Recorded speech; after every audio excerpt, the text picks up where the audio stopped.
त्याचा व्हिडिओ आहे माझ्या बहिणींसाठी, कारण त्यांना खूप घराची चिंता असते.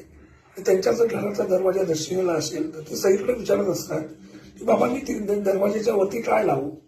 तर तुम्ही कोणी त्यातला ज्ञात असतो तो सांगतो बाबा तू तिच्यावरती पंचमुखी हनुमान लाव, तुला त्याच्यात लाभ होईल. पण खरंच जर शास्त्र म्हटलं तर तुमचा जो मुख्य दरवाजा असतो त्याच्यावरती कोणताही फोटो लावू नये.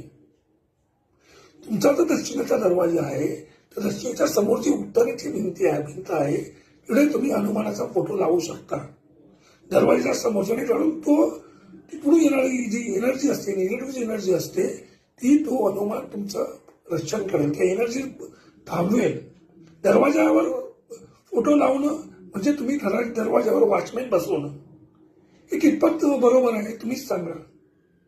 त्यामुळे तुमचा जर दक्षिणेचा दरवाजा असेल तर त्याचा तुम्हाला जर मारुतीचा हनुमानाचा काय पंचमुखी फोटो लावायचा असेल तर तो दरवाजाच्या समोर उत्तर भिंतीला लावणे. धन्यवाद.